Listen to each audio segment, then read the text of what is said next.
Les meilleurs paniquent sur la ville cinéma. Les meilleurs détectives privés du monde sont tranquillement installés chez eux, profitant d'un repos bien mérité après leur dernière enquête. Tranquillement, pas tout à fait, car la ligne du téléphone bleu sonne un peu trop souvent pour rien au goût de Max.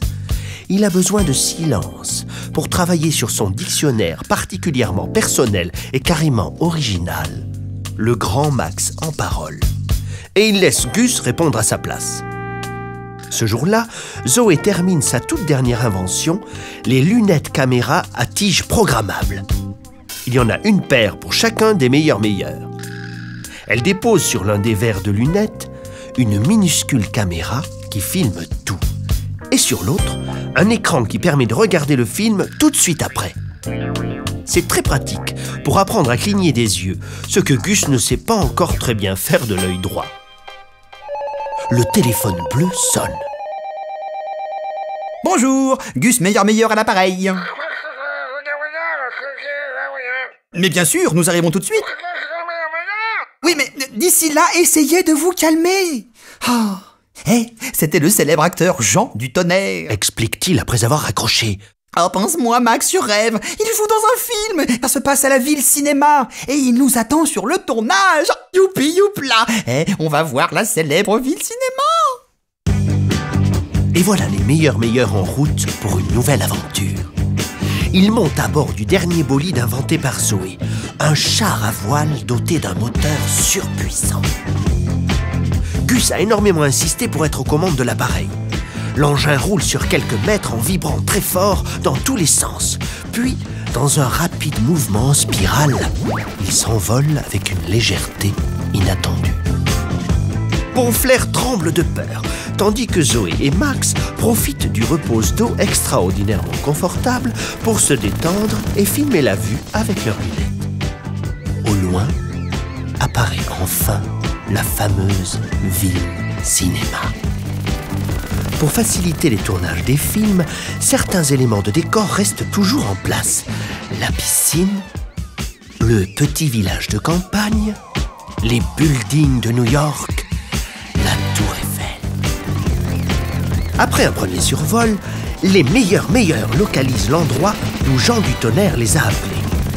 Il s'agit du désert égyptien, facilement reconnaissable avec ses dunes de sable, ses sphinx et ses pyramides.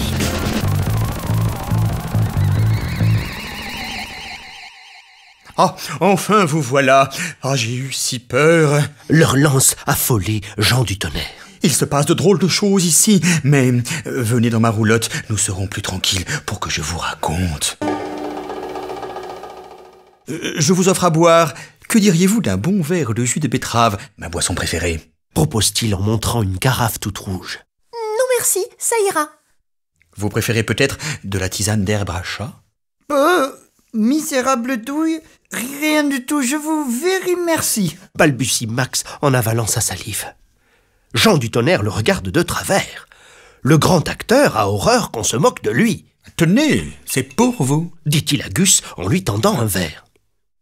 Puis l'acteur inspire longuement, boit quelques gorgées et s'explique. J'ai déjà tourné plus d'une trentaine de films et je n'ai jamais vu une telle succession d'accidents. Cette semaine, j'ai failli être enseveli sous une pyramide et un sphinx s'est écrasé à mes pieds. Oh, vous comprenez, ce n'est pas normal. Je ne crois pas aux coïncidences. J'ai peur. Il faut que vous me protégiez. Soudain, dehors, on hurle. Jean, c'est à toi! On attend dans 5 minutes sur le plateau! Drôle d'ambiance ici. Oh, venez avec moi. Ne me laissez pas y aller seul. Je suis sûr qu'il va se passer quelque chose. Comptez sur nous, dit Gus en avalant machinalement le verre de jus de betterave qu'il a dans la main. Drôle de goût. Aboie Bonflair en se léchant avec dégoût pour éliminer le jus que Gus lui a renversé maladroitement sur le dos. À son tour, Jean du Tonnerre vide son verre et il sort le dernier de la roulotte. Jean, te voilà enfin! Râle Monsieur Bobine, le réalisateur du film. J'espère que tu es au point. Tu dois plonger dans la piscine pour récupérer le diamant vert. Et surtout concentre-toi! Tiens, mets cette montre. Quand tu vois le bouton rouge s'allumer, tu remontes absolument car on lâchera les requins. C'est compris? Mais enfin, bien sûr, je ne vais pas finir en steak haché. Bon, alors on y va. Moteur, action, silence. Jean du Tonnerre plonge. Toute l'équipe retient son souffle. La scène est vraiment dangereuse. Zoé et Max, qui ne quittent pas l'acteur des yeux, ne se rendent pas compte que Bonflair tombe endormi dans les bras de Gus, qui lui-même s'allonge et s'endort par terre. Ça y est, il a récupéré le diamant vert, actionné la lumière du bouton rouge, ouvrez la cage de requin. Mais bon sang, mais qu'est-ce qu'il fait? Mais qu'est-ce qu'il attend pour remonter? Max regarde Zoé qui regarde Gus. Coupillon! Vite, plongeons! Sans perdre une minute, Zoé sort de sa poche un pistolet à bulles de savon, une lampe aveuglante qu'elle lance à Max. 2 moteurs qu'il se colle aux fesses et il s'enfonce à toute vitesse dans l'eau de la piscine, au milieu des requins. Max fixe la lampe au sol pendant que Zoé tire 3 coups de pistolet. Le bassin ressemble maintenant à un bain moussant. Les requins, aveuglés, n'arrivent à attraper personne. Zoé et Max évitent les squales et remontent Jean du Tonnerre, inanimé, à la surface. Ils l'allongent aux côtés de Gus et de Bonflair.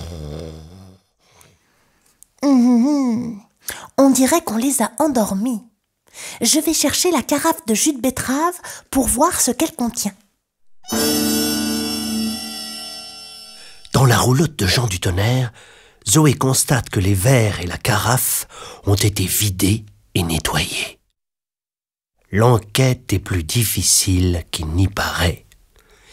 Il ne lui reste plus qu'à prévenir le commissaire de police. Lorsqu'elle revient sur le plateau, M. Bobine s'exclame à tue-tête. Le remplaçant! Mais comment mettre le remplaçant? Je veux que ça tourne! Bon, on passe à la scène suivante. Évacuez-moi tout de suite le plateau de ces zigotos qui dorment! Gus est emmené avec Bonflair et Jean du Tonnerre dans la roulotte de l'acteur. Max les suit discrètement. Il entre dans la roulotte et se cache dans l'armoire tout en prenant soin de poser sa paire de lunettes bien en face des lits. Pendant ce temps, dans les coulisses du plateau, Zoé surprend Mademoiselle Eva Permanente dans les bras de Justin Love, le remplaçant de Jean du Tonnerre. Étrange, étrange. Un bisou d'amoureux. Ils ont l'air de bien se connaître. Le tournage avec Eva Permanente et Justin Love se passe bien. Les projecteurs imitent la lumière d'un coucher de soleil dans le désert et juchés sur leurs chameaux, les 2 acteurs sont magnifiques. Derrière sa caméra, M. Bobine s'émerveille. Enfin une scène sans problème.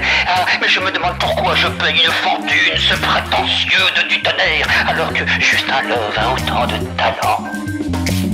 Pourtant, lorsque Jean du Tonnerre revient, en pleine forme sur le plateau, Justin Love est obligé de lui laisser la place. Max arrive après avoir regardé l'enregistrement des lunettes.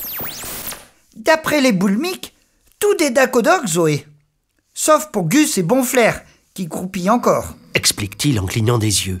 Oh, quel film! Pas moyen de garder un acteur sur plusieurs plans. Oh, bon, bah tant pis, on reprend. Silence! Pour la scène finale, M. Bobine veut que Jean du Tonnerre atterrisse en avion au milieu des momies. Il devra les tuer une à une, mais la dernière disparaîtra dans une tempête de sable en jurant qu'elle reviendra. M. Bobine a vérifié tous les décors. Zoé inspecte l'avion de son côté avec son robot tout-terrain Rotondus. En quelques secondes, le robot, grâce à ses capteurs, découvre quelque chose. Un flacon de parfum. Max, regarde ce que j'ai trouvé. Il faut qu'on sache à qui cela appartient. Mirlifique, j'admirabule, Eva. Je vais lui rendre une visite. Eh bien moi, je vais interroger Justin Love. Allons-y. Quand Max arrive près d'Eva Permanente, celle-ci est au téléphone. Mais dès qu'elle l'aperçoit, elle raccroche et disparaît en direction des coulisses. Chute de moufle, crotoès d'escargot. Elle a filmuché sous mes yeux. Résume Max en revenant bredouille auprès de Zoé. Ce n'est pas grave, Max. Ce n'est pas le parfum d'Eva Permanente. Retournons vite sur le tournage. Lorsque Zoé et Max entrent sur le plateau, Jean du Tonnerre vient tout juste de décoller. Monsieur Bobine filme la scène. Eva Permanente appelle à l'aide en poussant des cris car les momies se rapprochent et l'avion de Jean du Tonnerre descend alors doucement vers le sol. Soudain, les moteurs ont dératé. Ce n'est pas normal. Il va s'écraser. Vite, Max! Tous deux s'élancent vers leur char à voile et l'engin s'envole dans les airs après un spectaculaire décollage en spirale. Zoé se colle à l'avion. Max attrape rapidement Jean du Tonnerre et l'aide à sauter auprès de lui.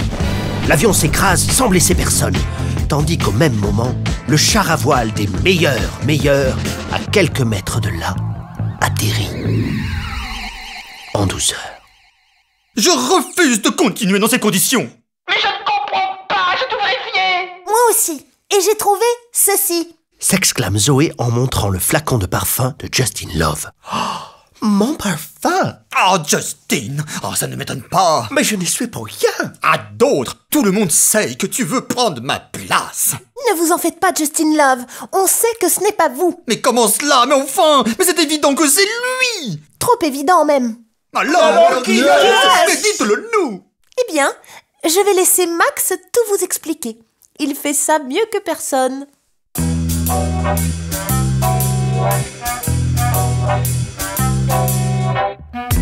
D'abord, l'Halo Drink bleu, puis le jus de berque rouge, ensuite le groupillon et les mololonstres, l'aérovilon, et puis surtout, le sambon, c'est clair. C'est vous, Jean du Tonnerre. Quoi? Mais que dites-vous? N'oubliez pas que c'est moi qui vous ai appelé. Moi, c'est un truc d'astruc super banal. Mais vous allez devoir nous suivre au Polyposte. Mais enfin, c'est aberrant! Vous n'allez tout de même pas laisser Justin Love en liberté, alors que c'est lui qui, depuis le début, essaye de prendre ma place! Ça ne sert à rien de mentir. D'ailleurs, vous ne jouez plus assez bien la comédie. Monsieur Bobine peut nous le dire, il préfère Justin Love. Et fou de jalousie, vous avez fabriqué toute cette histoire pour vous débarrasser de lui. Et c'est faux! C'est complètement faux! Bégaye l'acteur tout en reculant vers les ventilateurs qu'il met soudain en marche. Une tempête de sable emplit la pièce. Attention, il essaye de fuir. Signale Eva Permanente, les cheveux en l'air. Ne vous en faites pas, il n'ira pas loin. La rassure Zoé en lançant des boules de fil de toutes les couleurs qui, en s'ouvrant, s'en mêlent et arrêtent les balles des ventilateurs.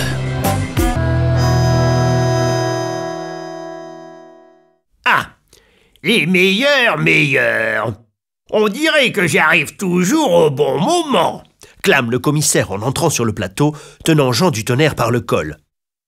Ce gaillard-là était en train de s'échapper. Je l'embarque. Oh, qu'est-ce que vous feriez sans moi? Non, mais je vous le demande. Au fait, je vous attends au poste de police pour une explication. Comptez sur nous. Avec Flums.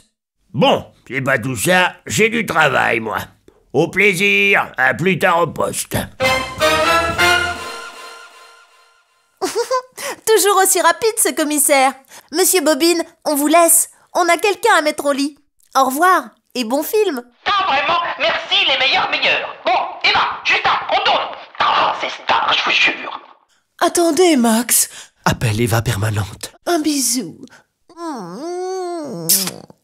Oh, elle est si douce. Bafouille Max, rouge de plaisir du baiser qu'il vient de recevoir. Une fois de plus, nos héros nous ont prouvé qu'ils étaient les meilleurs.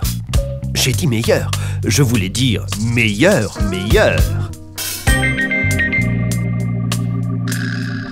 Au fait, Zoé, il n'avait pas quelque chose de bizarre, ce jus de betterave? Demande Gus, enfin réveillé.